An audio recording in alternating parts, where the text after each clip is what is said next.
Okay, start करते हैं अपनी इकोनॉमी। इकोनॉमी में हमने लास्ट टाइम क्या पढ़ लिया था? इकोनॉमिक्स। इकोनॉमिक्स में हमने लास्ट लेक्चर में इनकम के बारे में पढ़ा था। इनकम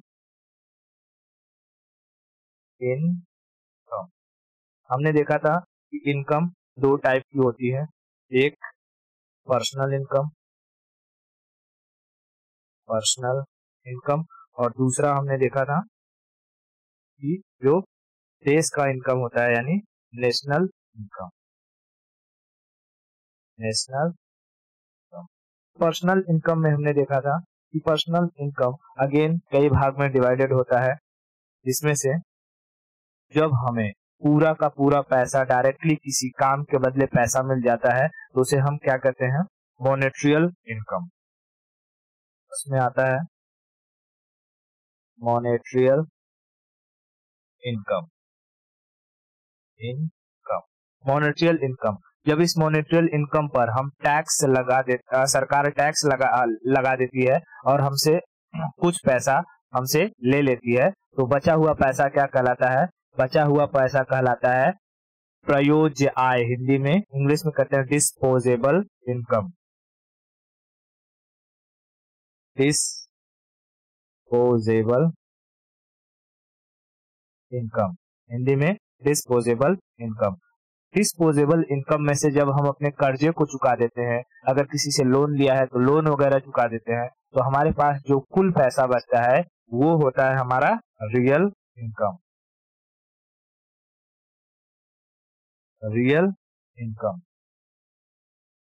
ठीक है, हमने ये पर्सनल इनकम में सारा का सारा देख लिया था।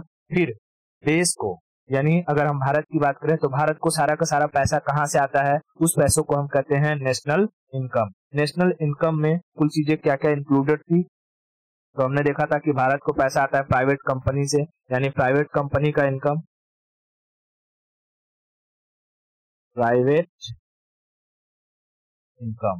उसके बाद गवर्नमेंट की अपनी भी कुछ कंपनियां होंगी, पब्लिक, उससे आने वाला इनकम पब्लिक इनकम।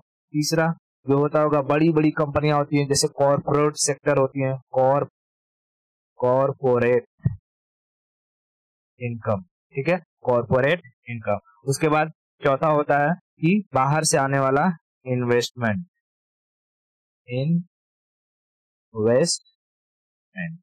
ये सारा का सारा क्या होता है? ये सारा का सारा नेशनल इनकम के अंडर आता है, यानी इन सभी से देश को पैसा मिलता है और उस पैसों को हम क्या कहते हैं? National income. फिर हमने देखा था कि नेशनल इनकम को कितने तरीके से मेजर कर सकते हैं? मेजरमेंट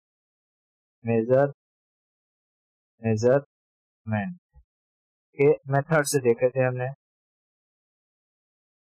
नेशनल इनकम को मेजर करने के मेथड्स देखे थे और उसमें हमने समझा था कि पहला है कि इन सारे के सारे जो प्राइवेट है, पब्लिक है, कॉर्पोरेट है, इन्वेस्टमेंट है, इन सबके इनकम को जोड़ दिया जाए, यानी उसे कहा गया income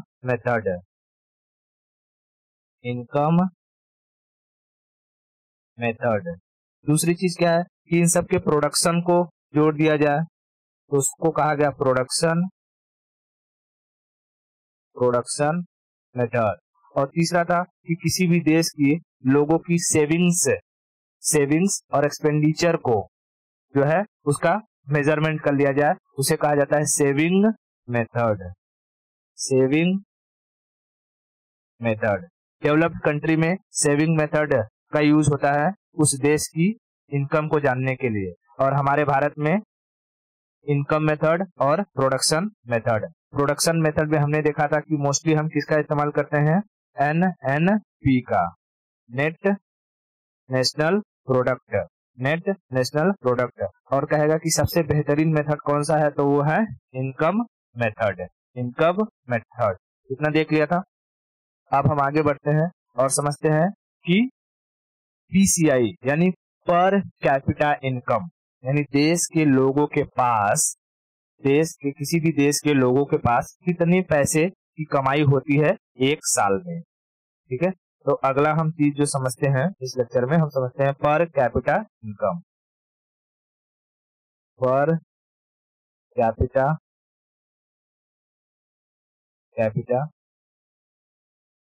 income, per capita income, इसको शॉर्टकट में क्या कहते हैं,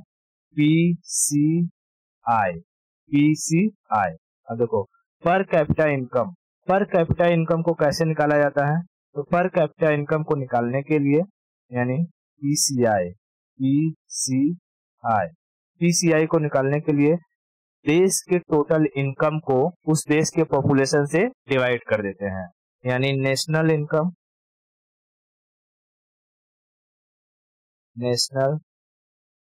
income divided by total population,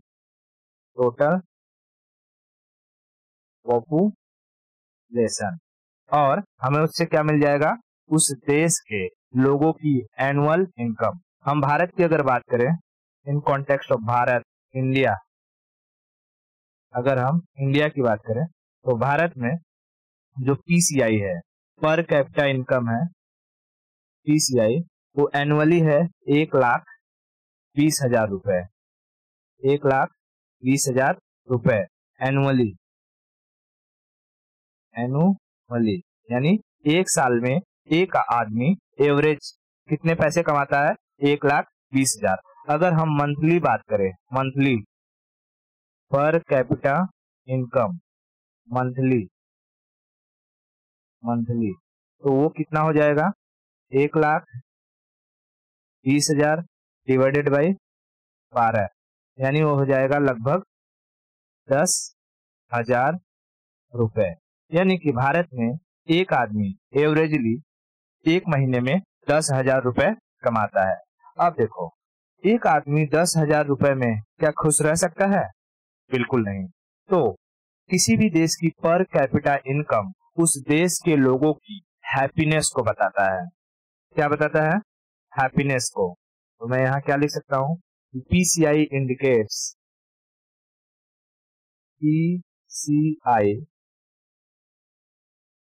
indicates number 1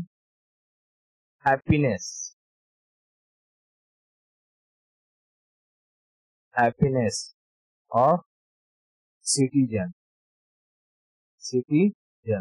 दूसरी चीज क्या बताता है कि वहां के लोगों का लिविंग स्टैंडर्ड क्या है, लिविंग स्टैंडर्ड क्या है, ठीक है। PCI हमें क्या बताता है, किसी भी देश के लोगों की हैप्पीनेस, यानी वो कितने खुश हैं वहां पर उस देश में, और वहां के लोगों का रहन सहन कैसा है। जैसे अगर हम भारत में बात करें तो एक आदमी एक महीने में 10,000 रुपया कमाता है, वो 10,000 में खुश रहेगा, बिल्कुल नहीं रहेगा। यानी तो 10,000 में आदमी अगर किसी रेंट के घर में रह रहा है तो आधा तो उसका रेंट चला जाएगा, ठीक है। तो अच्छी खासी लिविंग जो लाइफ स्टाइल है वो क्या ही जी पाएगा। लेकिन वहीं अगर हम बात करते हैं ऐसे देश में जहां पर जो देश पूरी तरीके से डेवलप्ड है और वहां की पॉपुलेशन भी कम है, तो वहां के लोगों की जो पर कैपिटा इनकम होती है वो अधिक होती है, और इससे वहां का लिविंग स्टैंडर्ड बेहतर होता है, वहां के लोगों में हैप्पीनेस जो होता है वो मैक्सिमम होता है। वहीं इसी तौर पे अगर हम बात करते हैं जैसे इसकी ये, ठीक है, इसमें अगर हम इन यूरोपियन कंट्रीज की बात करें, जैसे ये क्या है हमारा, नॉर्वे है, स्वीडन है, फिनलैंड है, ठीक है। यहाँ पर जो लोग हैं यहाँ क्या है, पॉपुलेशन कम है,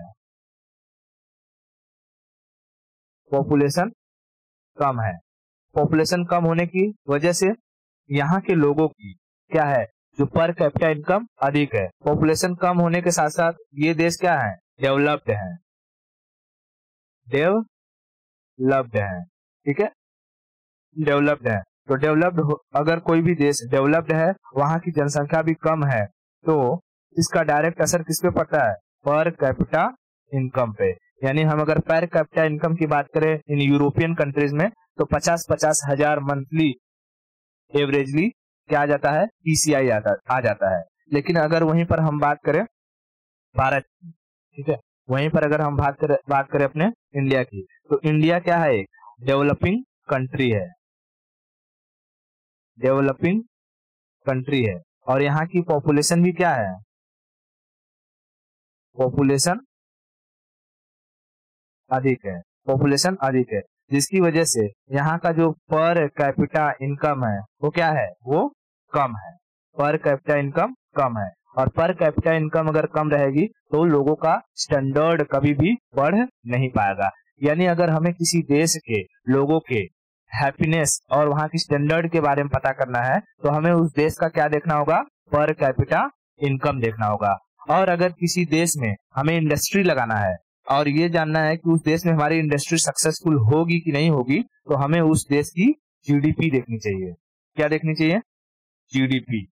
देखो पहली चीज कि अगर हमें इंडस्ट्री लगानी है, इंडस्ट्री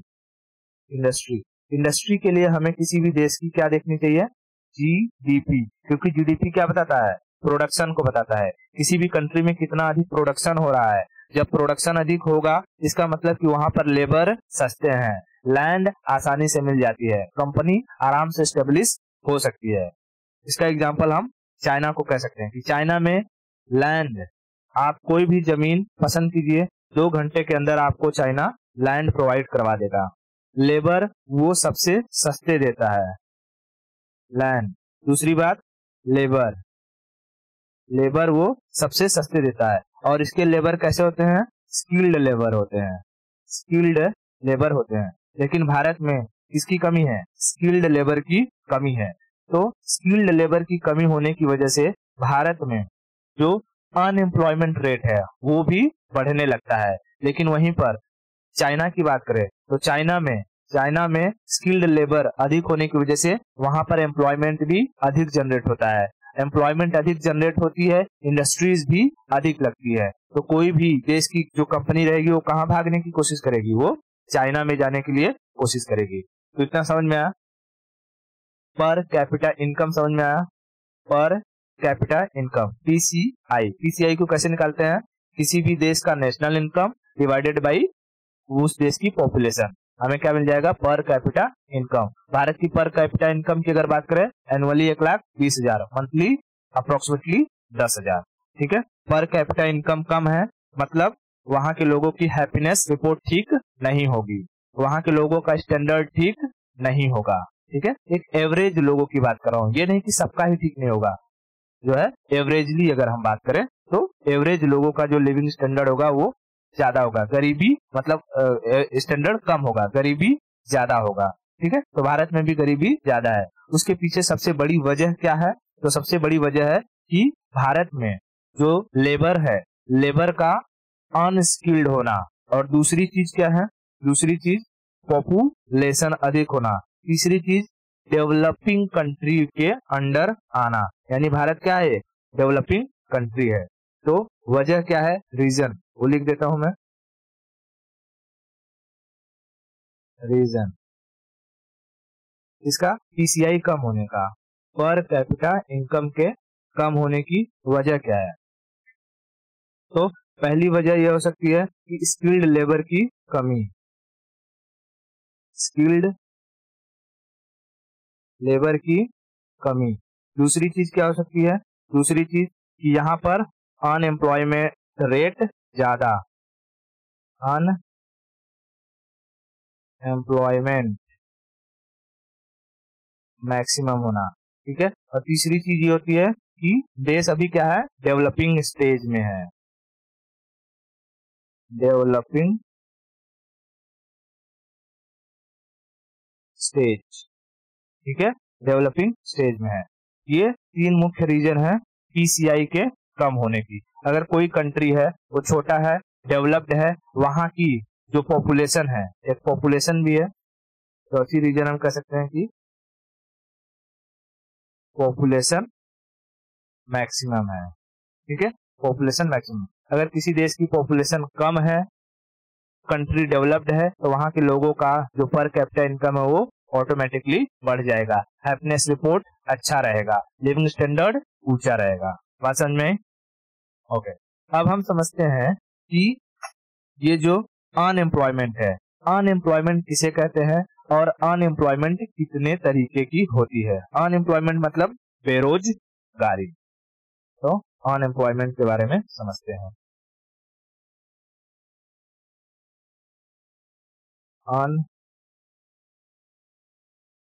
अनएम्प्लॉयमेंट, अनएम्प्लॉयमेंट को हम हिंदी में क्या कहते हैं?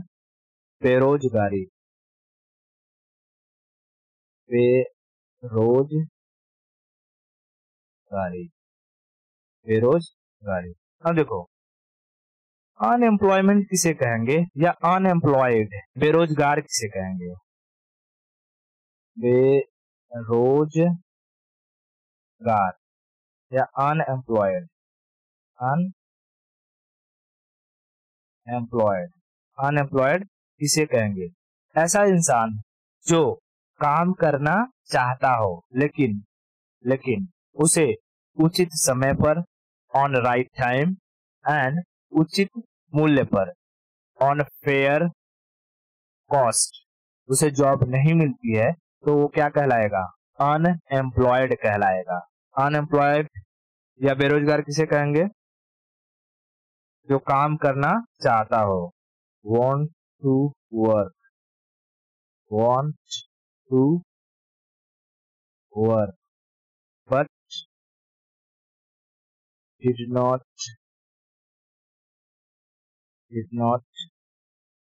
get job at right time, at right time at fair price, fair price। ठीक है, जो काम करना चाहता हो लेकिन सही वक्त पर और सही मूल्य पर उसे जॉब या काम नहीं मिला हो, उसे हम क्या कहेंगे? अनएम्प्लॉयड यानी बेरोजगार कहेंगे। अब समझते हैं बेरोजगारी कितने तरीके की होती है। बेरोजगारी मुख्यतः 6 तरीके की होती है। Mainly 6 type of unemployment are listed here. ठीक है, तो हम समझते हैं टाइप ऑफ अनएम्प्लॉयमेंट, टाइप्स, ठीक है, टाइप्स। पहला होता है जिसे हम कहते हैं घर्षणात्मक, हिंदी में कहते हैं घर्षणात्मक और इंग्लिश में कहते हैं फ्रिक्शनल, इंग्लिश में कहते हैं फ्रिक्शनल।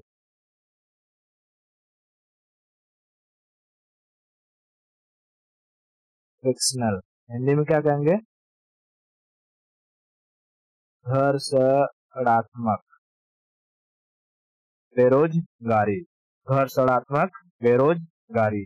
दूसरा होता है स्ट्रक्चरल, स्ट्रक्चरल, स्ट्रक्चरल, स्ट्रक्चरल यानी ढांचागत, ढांचागत बेरोजगारी। तीसरा होता है साइक्लिकल, साइक्लिकल यानी चक्रीय, चक्रीय बेरोजगारी। चौथा होता है सीजनल, सीजनल हिंदी में कहते हैं मौसमी, मौसमी, सीजनल यानी मौसमी।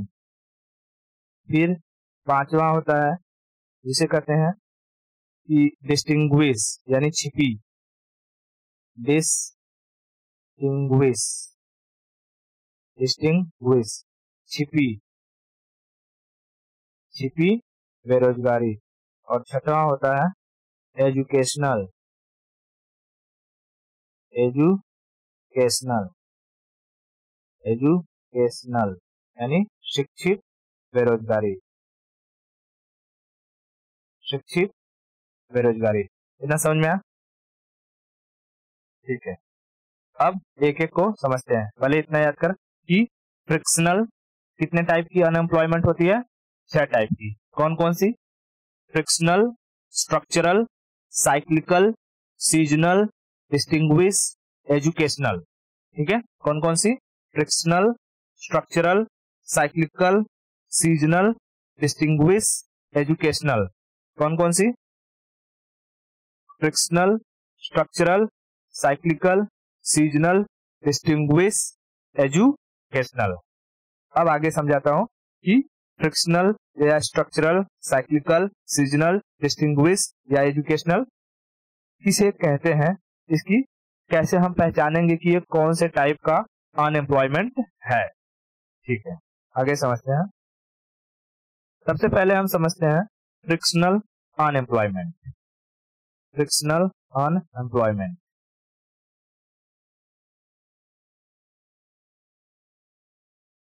फ्रिक्शनल अनएम्प्लॉयमेंट, अनएम्प्लॉयमेंट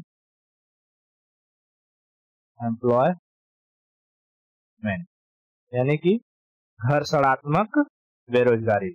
जब कभी ऐसा हो जाए, जब कभी ऐसा हो जाए कि कोई इंसान पुराने जॉब को छोड़ करके नए जॉब की तलाश में हो, यानी कि पुराना जॉब उसका छूटा हो और वो किसी नए जॉब की तलाश में हो, तो पुराने जॉब से लेकर के नए जॉब मिलने तक के बीच में जो टाइम पीरियड वो जब बेरोजगार रहेगा, उसे हम क्या कहेंगे, फ्रिक्शनल अनएम्प्लॉयमेंट। क्या कहेंगे, फ्रिक्शनल अनएम्प्लॉयमेंट। देख, यानी कि ओल्ड जॉब से कहां पर वो शिफ्ट हो रहा है, न्यू जॉब की तरफ क्या हो रहा हो, उसका शिफ्टिंग हो रहा है, शिफ्टिंग हो रहा है। तो इसके बीच में जो समय लगेगा उसे क्या कहेंगे, उसे कहेंगे फ्रिक्शनल अनएम्प्लॉयमेंट। इसको कैसे समझेंगे, तो इसको समझने के लिए हम एग्जांपल का लेते हैं। जैसे पहले हमारे पास था नोकिया का कीपैड वाला मोबाइल फोन, नोकिया कीपैड वाला मोबाइल फोन, लेकिन धीरे धीरे कीपैड वाले मोबाइल फोन की मांग घटने लगी और इसकी जगह पर कौन आया, एंड्रॉइड फोन आया।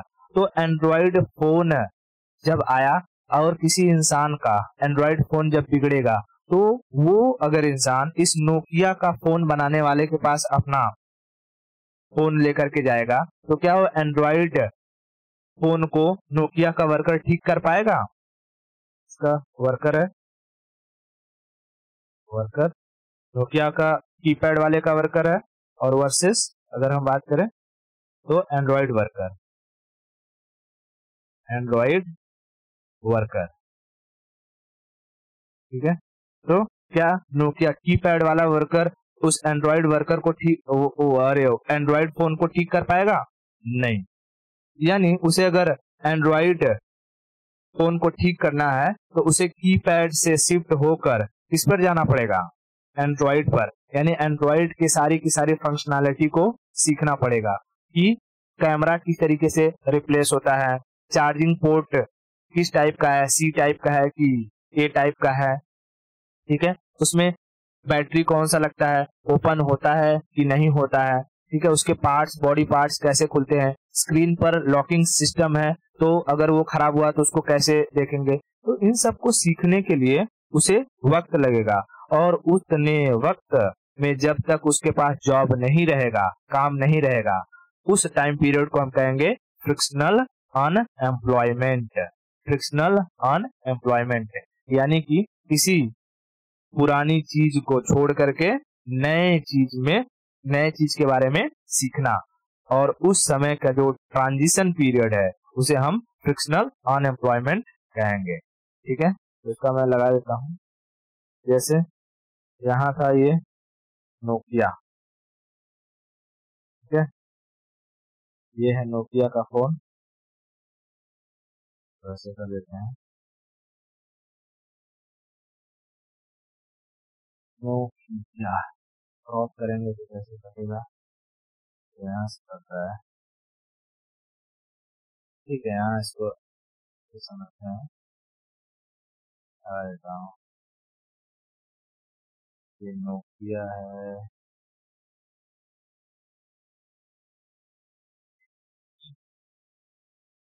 ठीक है, यहाँ समझते हैं, ये हमारा नोकिया है, और नोकिया के बाद हम यहाँ अपना कोई एंड्रॉइड फोन लाते हैं। तो एंड्रॉइड फोन में अगर हम बात करेंगे तो यहाँ पर बहुत सारी फंक्शनैलिटी होगी जिसको इस नोकिया के वर्कर को सीखना पड़ेगा, और इसको सीखने में जितना वक्त लगेगा उतने वक्त तक ये अनएम्प्लॉयड रहेगा, और जब तक ये अनएम्प्लॉयड रहेगा उसे हम क्या कहेंगे, फ्रिक्शनल अनएम्प्लॉयमेंट। ठीक है, फ्रिक्शनल अनएम्प्लॉयमेंट। देख इसमें उसको हर एक कैमरे के बारे में सीखना होगा। अच्छा कैमरा कितना बेहतर है, क्या इसमें कैमरा था, नहीं था कैमरा नोकिया वाले में। ठीक है, यहाँ पर वो बटन के बारे में अच्छे से जानता था, लेकिन इसमें बटन कहीं है ही नहीं। यहाँ पर उसे टच स्क्रीन के बारे में समझना होगा। ठीक है, कि टच स्क्रीन किस तरीके से काम करता है, फिर फिंगरप्रिंट है कि नहीं है उसके बारे में समझना होगा, कि फिंगरप्रिंट अगर खराब हो गया तो कैसे रिपेयर करेंगे। ठीक है, फिर यहाँ पर ये जो कीपैड है ये सब इनके बारे में समझना होगा। सिम इंसर्ट कैसे होता है, अगर सिम का लॉक खराब हो गया तो उसको सीखना पड़ेगा। यानी बहुत सारी फंक्शनैलिटी है जो नई टेक्नोलॉजी के साथ आती है। यूं हम ये भी कह सकते हैं कि जब कभी भी एक पुरानी टेक्नोलॉजी को छोड़ करके नई टेक्नोलॉजी आती है, पुरानी टेक्नोलॉजी से नई टेक्नोलॉजी के ऊपर जब इंसान शिफ्ट करता है, उस वक्त जो ट्रांजिशन पीरियड रहता है उसे हम कहते हैं फ्रिक्शनल अनएम्प्लॉयमेंट। तो यहाँ पर ये भी लिख देता हूं कि shifting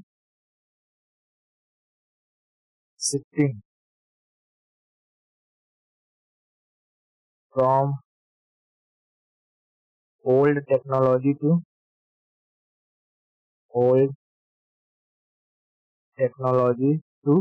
new technology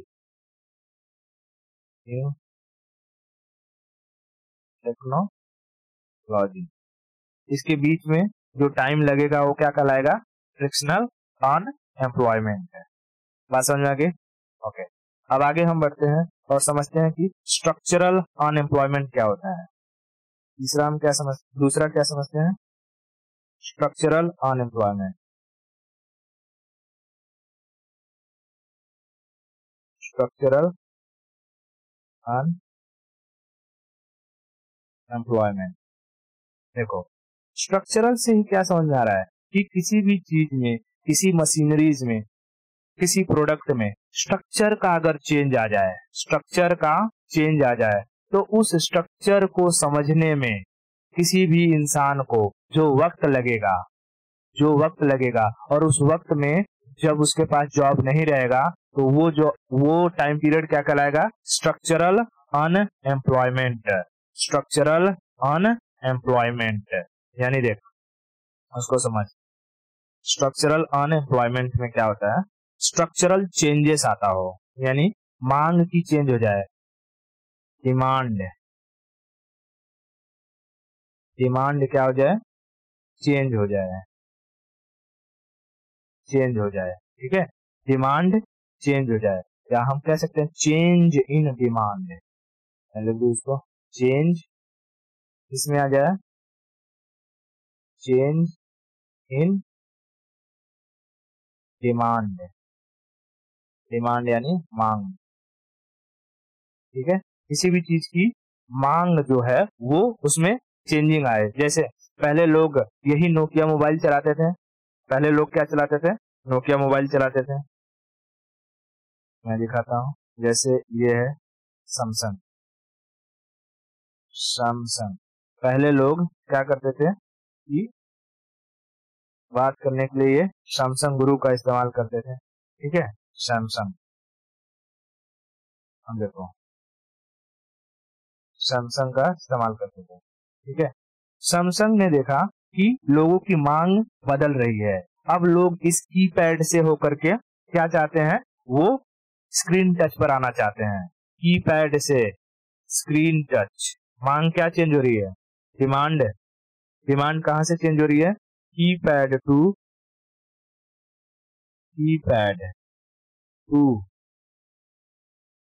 screen touch, keypad to screen touch.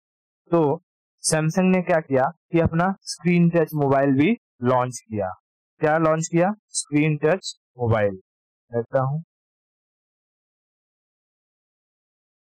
Galaxy ले लेता हूं यहां से, और इसने अपना स्क्रीन टच मोबाइल लॉन्च कर दिया। ठीक है, यह है सैमसंग। सैमसंग का स्क्रीन टच मोबाइल उसने लॉन्च कर दिया। यानी सैमसंग ने क्या देखा कि जो लोगों की डिमांड है, मैं अगर उस डिमांड के अकॉर्डिंग काम नहीं करूंगा तो मेरी मांग पूरी तरीके से क्या हो जाएगी, खत्म हो जाएगी। ठीक है, इस बात को सैमसंग ने समझा और सैमसंग कीपैड से किस पर शिफ्ट हो गया, स्क्रीन टच पर। इसलिए आज भी सैमसंग का ये कीपैड की भी बिक्री होती है और स्क्रीन टच मोबाइल की भी बिक्री होती है। लोग स्क्रीन टच मोबाइल को भी खरीदते हैं और ये जो है कीपैड वाले को भी खरीदते हैं। हालांकि अब इस वक्त में बहुत रेयर हो गया है कि किसी के पास कीपैड रहे, लेकिन जो बड़े बड़े नेता रहते हैं वो लोग कीपैड ही चलाते हैं हैक होने के डर से। ठीक है, क्योंकि जो कीपैड वाला मोबाइल है उसमें हैकिंग का कोई सिस्टम नहीं है, तुम उसे किसी भी तरीके से हैक नहीं कर सकते हो। लेकिन ये जो एंड्रॉइड है, ठीक है, स्क्रीन टच है, एंड्रॉइड है, इसे हैक आसानी से किया जा सकता है। ठीक है, तो सैमसंग ने ये समझा तो उसने कीपैड से स्क्रीन टच पर शिफ्ट कर लिया। लेकिन यही चीज नोकिया ने नहीं किया। नोकिया को ये चीज करने में काफी टाइम लग गया और जिसकी वजह से नोकिया क्या हो गया, वापस आ गया नोकिया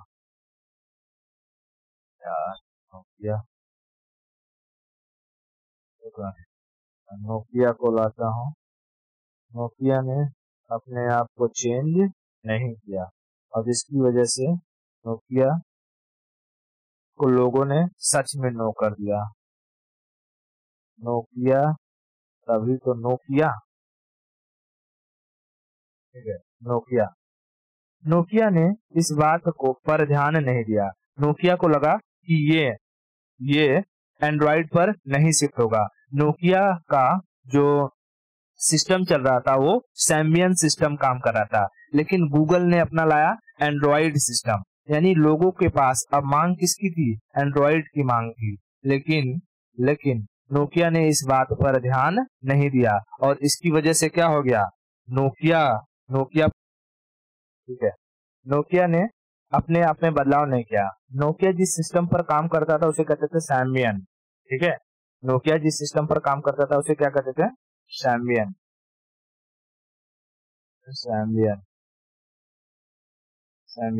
बाद में गूगल आया। गूगल ने क्या स्टार्ट किया, एंड्रॉइड। गूगल का सिस्टम था, गूगल ने क्या स्टार्ट किया, गूगल। ठीक है, गूगल ने स्टार्ट किया एंड्रॉइड। और आज दुनिया पूरी तरीके से किस पर चल रही है, किसके पीछे पागल है, एंड्रॉइड के पीछे। बड़े से बड़ा जो फोन है वो आज एंड्रॉइड पर चल रहा है और आसानी से ये एडॉप्टेबल है, इजी है। लोग इसमें जो डेवलपर वगैरह होते हैं आराम से काम कर सकते हैं।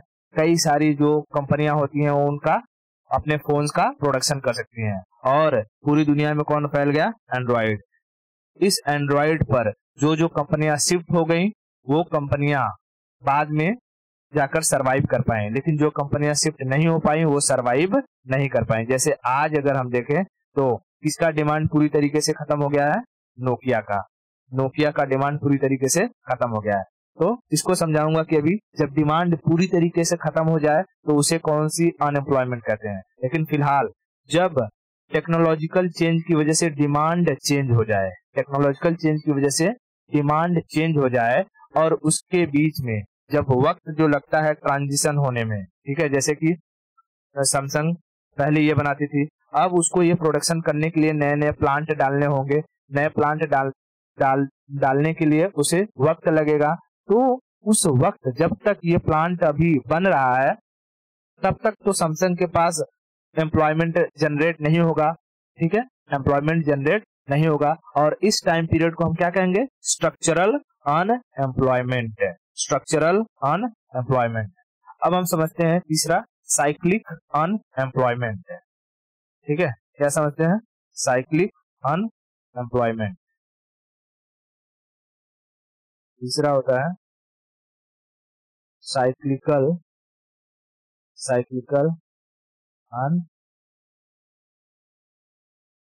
अनएम्प्लॉयमेंट।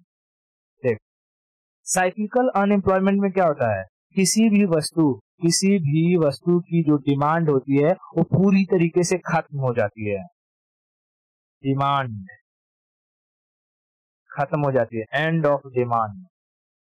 ठीक है, यहाँ मैं लिख दूं demand, demand completely and, completely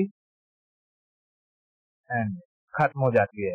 demand क्या हो जाती है? कंप्लीटली खत्म हो जाती है। और वैसे टाइम पीरियड में जब लोगों के पास जॉब नहीं रह जाती, उसे हम कहते हैं साइक्लिकल अनएम्प्लॉयमेंट। जैसे नोकिया ने अपने ऊपर ध्यान नहीं दिया और नोकिया की डिमांड पूरी तरीके से हो गई खत्म।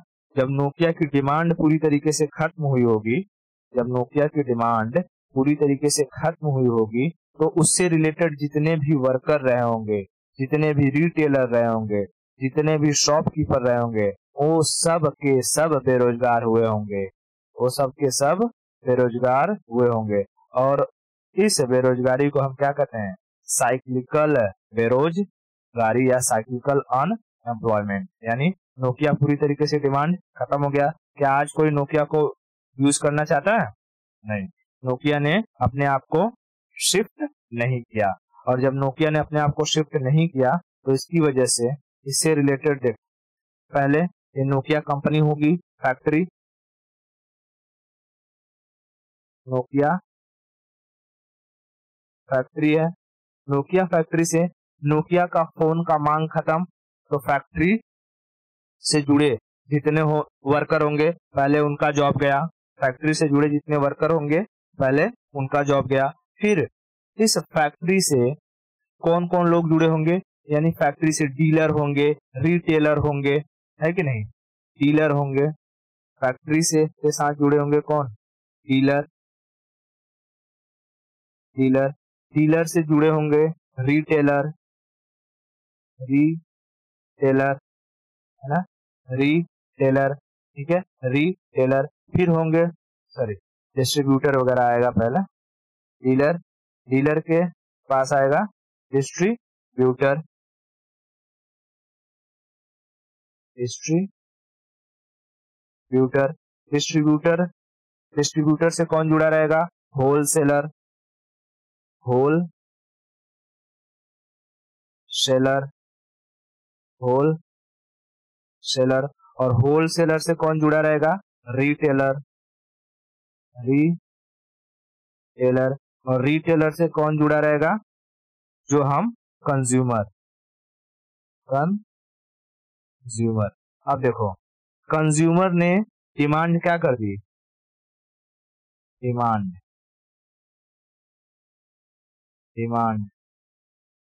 क्या कर दी? खत्म। कंज्यूमर ने डिमांड पूरी खत्म कर दी, और डिमांड खत्म होने की वजह से नोकिया फैक्ट्री बंद, डीलर खत्म, डिस्ट्रीब्यूटर गायब, होलसेलर गायब, रिटेलर गायब। ठीक है, यानी डिमांड खत्म तो इतने सारे लोग क्या हो जाएंगे? अनएम्प्लॉय हो जाएंगे, बेरोजगार हो जाएंगे। और इस तरीके की बेरोजगारी को, इस तरीके की अनएम्प्लॉयमेंट को क्या कहते हैं? Cyclical unemployment. यानी साइक्लिकल अनएम्प्लॉयमेंट में क्या हो जाता है? किसी भी चीज का डिमांड पूरी तरीके से खत्म हो जाता है। ठीक है, फ्रिक्शनल में क्या रहता है? फ्रिक्शनल में रहता है कि पुराने जॉब को छोड़ करके नए जॉब की तरफ हमें बढ़ना रहता है। ठीक है, यानी नई चीजों को सीखने में जो वक्त लगता है उसे हम कहते हैं फ्रिक्शनल अनएम्प्लॉयमेंट। उसके बाद स्ट्रक्चरल में, कि अगर स्ट्रक्चर किसी भी चीज का चेंज हो गया, जैसे कीपैड फोन से एंड्रॉइड फोन का प्रोडक्शन करना है, तो उसके लिए जो सेटअप करने में जो वक्त लगेगा, ठीक है, उसके बीच में जो जॉब नहीं करेगा वो अनएम्प्लॉयमेंट को क्या कहलाएंगे? Structural unemployment. और उसके बाद आता है साइक्लिकल। साइक्लिकल में किसी भी चीज का डिमांड पूरी तरीके से खत्म हो जाता है, और डिमांड खत्म होने की वजह से बहुत सारे लोग क्या हो जाते हैं? बेरोजगार हो जाते हैं। ठीक है, तो ये तीन चीजें थी, तीन जो अनएम्प्लॉयमेंट थे, तीन टाइप के, वो समझ में आया? फ्रिक्शनल, स्ट्रक्चरल और साइक्लिकल। फ्रिक्शनल, स्ट्रक्चरल और साइक्लिकल। आगे के जो अनएम्प्लॉयमेंट है वो हम लोग नेक्स्ट लेक्चर में देखेंगे।